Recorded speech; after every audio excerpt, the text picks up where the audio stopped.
আমি এখন দাঁড়িয়ে আছি বারাণসীর গঙ্গার সামনে, যেখানে অসংখ্য হিন্দু তীর্থযাত্রী বহু বছর ধরে আসছে। এখানে ধর্মীয় রীতিনীতি ও শ্রদ্ধার গঙ্গা কয়েক পুরুষ ধরে বয়ে চলেছে। এই বেনারসের থেকেই একটু দূরে, মানে ঠিক 10 কিলোমিটার দূরে, আজ থেকে কয়েক হাজার বছর আগে এক হিন্দু রাজকুমার এসেছিলেন, কিন্তু তার আসার উদ্দেশ্য ছিল ভিন্ন। এই রাজকুমারের জন্ম হয়েছিল সিদ্ধার্থ গৌতম নামে, কিন্তু গোটা পৃথিবী ওনাকে গৌতম বুদ্ধ নামে জেনেছে। হ্যাঁ বন্ধুরা, আমি তোমাদের সারনাথের কথাই বলছি। আজকে তোমাদের সামনে তুলে ধরবো এক অন্য সারনাথের গল্প। প্রথমেই জানতে হবে সারনাথ আসবে কিভাবে।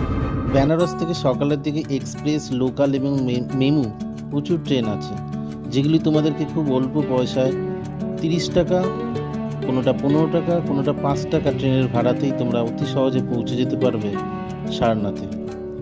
বলতে বলতে আমি এখন সারনাথের প্রথম যে মন্দিরটি, বৌদ্ধ মন্দির, তার সামনে এসেছি।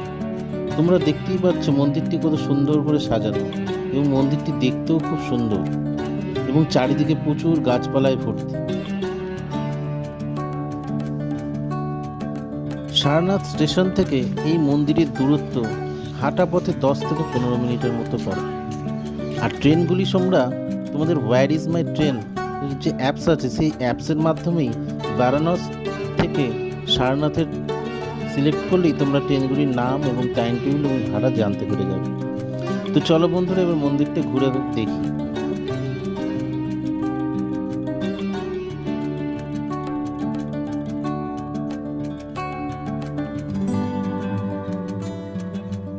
মন্দিরের ভেতরে ছবি তোলা সম্পূর্ণভাবে নিষিদ্ধ, সেই জন্য তোমাদের মন্দিরের ভেতরের অংশটা দেখাতে পারলাম না।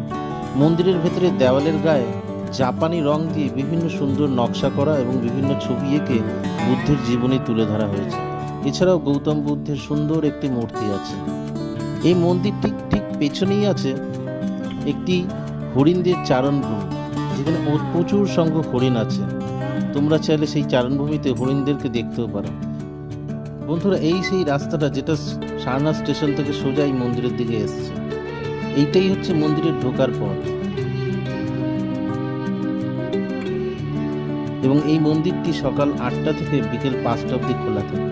আর তোমরা যেই সামনে যে সোজা রাস্তাটা দেখতে পাচ্ছ, এই সোজা রাস্তা ধরে সোজা চলে গেলে তোমরা একে একে পাবে মহাবোধি সোসাইটি, জৈন টেম্পল, এরপর আর্কোলজিক্যাল সার্ভে অফ ইন্ডিয়ার যে ধর্মেক স্তূপ আছে সেটা।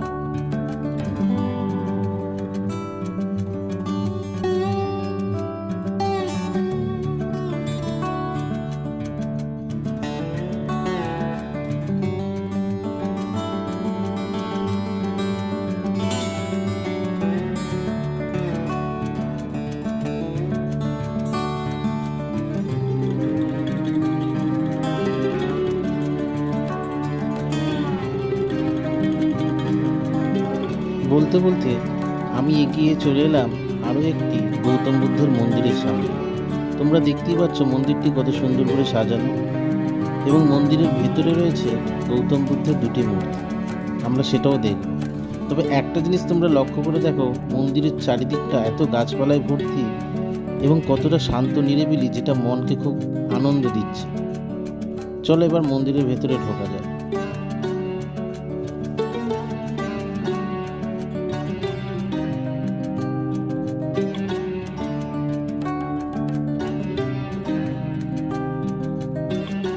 আমরা এখন প্রবেশ করছি দিগম্বরজয়ী টেম্পলের ভেতরে।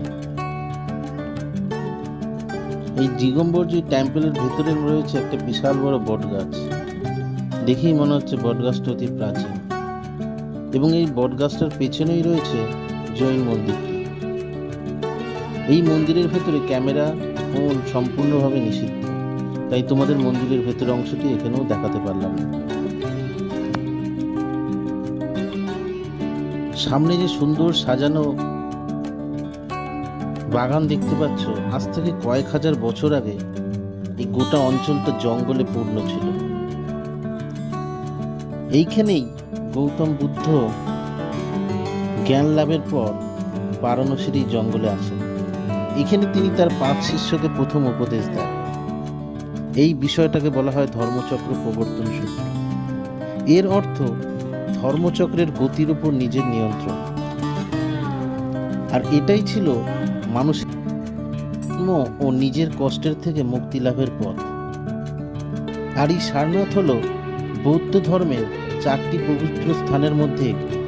এছাড়া বাকি 3টি হলো লুম্বিনী, যেখানে বৌদ্ধের জন্ম হয়েছিল। অপরটি হলো বৌদ্ধগয়া, যেখানে বুদ্ধদেব তার জ্ঞান লাভ করেছিলেন। আর অপরটি হলো কুশীনগর, যেখানে বুদ্ধদেব মহানির্বাণ লাভ করেছিলেন। আর আপনারা আমার সামনে যে ঘরবাড়ির অবশেষ দেখতে পাচ্ছেন, সেটি হয়েছিল আজ থেকে কয়েক হাজার বছর আগে। আমি এখন এসে পৌঁছেছি ধার্মিক স্তূপের সামনে। এখানকার এন্ট্রি ফি 20 টাকা। 1794 সালে এশিয়াটিক সোসাইটির একজন সনদ সদস্য জনাথন ডানকান সারনাথ প্রত্নতাত্ত্বিক স্থানটি আবিষ্কার করেন। জনাথন ডানকান একটি ইটের স্তূপের মধ্যে একটি সবুজ মার্বেল পাথরের ভাণ্ডার আবিষ্কার করেন। সেই ভাণ্ডারে কয়েকটি হাত এবং কিছু মুক্ত ছিল। এরপর 1838 সালে আলেকজান্ডার কানিংহাম স্থানটি খনন করেন, যার মধ্যে ধামেক, ধর্মরাজিকা এবং চৌখণ্ডী স্তূপ ছিল। এরপর 1904 থেকে 1905 সালে ফ্রিডারিক অস্কার ওর্টেল এই স্থানটি খনন করেন এবং অশোকের সিংহ রাজধানী আবিষ্কার করেন। পরে অবশ্য বিভিন্ন সময়ে এই স্থানটির খনন করা হয়েছিল। এই স্তূপ চত্বরেই রয়েছে অশোকের তৈরি প্রায় 20 মিটার উচ্চতা সম্পন্ন অশোক স্তম্ভ। এই স্তম্ভের গায়ে ব্রাহ্মী এবং পালি ভাষায় বুদ্ধের বাণী খোদাই করা আছে। সারনাথ বর্তমানে বৌদ্ধদের অন্যতম প্রধান তীর্থস্থান। এইখান থেকেই বৌদ্ধ ধর্ম গোটা পৃথিবীতে ছড়িয়ে পড়েছিল। এখানে ভারতের বিভিন্ন অঞ্চলের মানুষ এবং ভারতের বাইরের বিভিন্ন দেশ, যেরকম জাপান, শ্রীলঙ্কা, নেপাল, তিব্বত, থাইল্যান্ড, মায়ানমার প্রভৃতি দেশের বৌদ্ধ ধর্মাবলম্বী লোকেরা এখানে আসেন।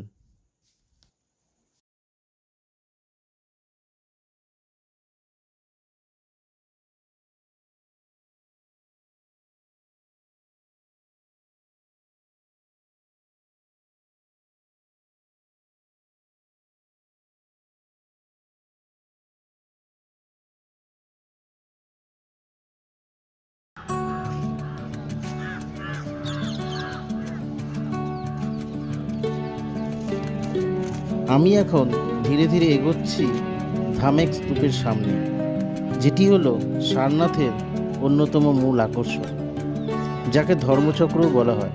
আজ থেকে প্রায় 2300 সাল আগে এই স্তূপের নির্মাণ করেছিলেন স্বয়ং সম্রাট অশোক।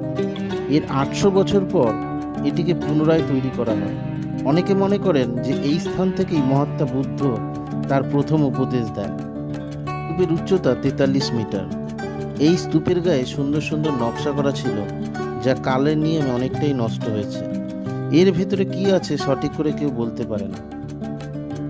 আমি এখন দাঁড়িয়ে রয়েছি আর্কিওলজিক্যাল সার্ভে অফ ইন্ডিয়ার বুকিং কাউন্টারের সামনে।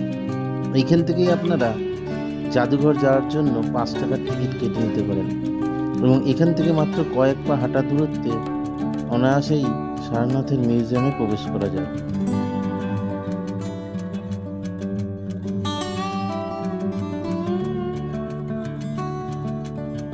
সারনাথ জাদুঘর ভারতীয় পুরাতত্ত্ব সর্বেক্ষণের মতে একটি প্রাচীনতম জাদুঘর। এই জাদুঘরের মোট 6832টি ভাস্কর্য নিদর্শন রয়েছে। খননস্থল থেকে পাওয়া পুরাকীর্তি ও রাখার জন্য 1904 সালে সরকার এই জাদুঘরটি নির্মাণের সিদ্ধান্ত নেয়। ভারতের তৎকালীন প্রত্নতত্ত্ব বিভাগের মহাপরিচালক স্যার জন মার্শালের উদ্যোগে এই জাদুঘর তৈরি হয়। জাদুঘর একক সর্বাধিক বিখ্যাত একটি প্রদর্শনী হল অশোকের চতুর্সিংহমুখ স্তম্ভ শীর্ষ। এছাড়াও এই জাদুঘরে রয়েছে অসংখ্য গৌতম বুদ্ধ ও বোধিসত্ত্ব মূর্তি, প্রাচীন ভাস্কর্য, অট্টালিকার বিভিন্ন অংশ সংগ্রহ করা আছে। সারনাথের জাদুঘর দেখার পর প্রায় 200 মিটার দূরে 80 ফুট লম্বা গোলাপি পাথরের গৌতম বুদ্ধের এই লম্বা মূর্তির সামনে আমি এখন আছি। এই মূর্তিটির সামনে সবুজ বাগান এবং সঙ্গে পদ্ম ফুলের বাগানও রয়েছে। এই মূর্তিটি তৈরি হয়েছিল 1997 সালে এবং প্রায় 3 বছর কাজ বন্ধ ছিল। তারপর প্রায় 2006 সালে কাজ শুরু হয় এবং 2011 সালে মার্চ মাসে মূর্তির কাজ শেষ হয়।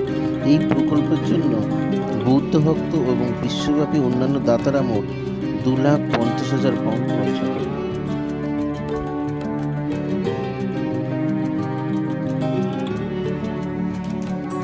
বুদ্ধের 80 ফুট লম্বা মূর্তির পাশেই রয়েছে একটি থাই টেম্পল। এই মন্দিরটি 1933 সালে থাইল্যান্ডের গণ্যমান্য ব্যক্তিদের দ্বারা নির্মিত হয়।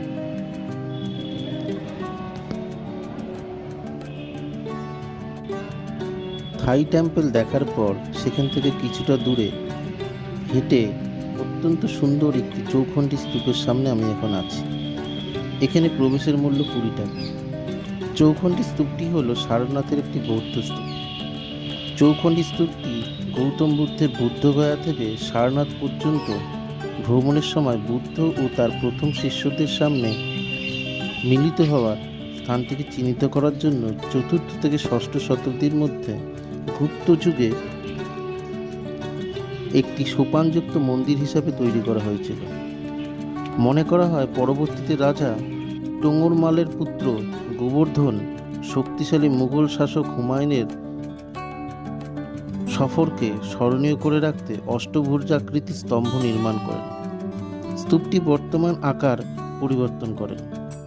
বর্তমানে স্তূপটি একটি উঁচু মাটির উপর ঢিবি, যা একটি অষ্টভুজাকৃতির টাওয়ার দ্বারা শীর্ষে একটি ইটের তৈরি ভবন দ্বারা আবৃত। এটি ভারতীয় পুরাতত্ত্ব বিভাগ সংরক্ষণ করে বর্তমানে।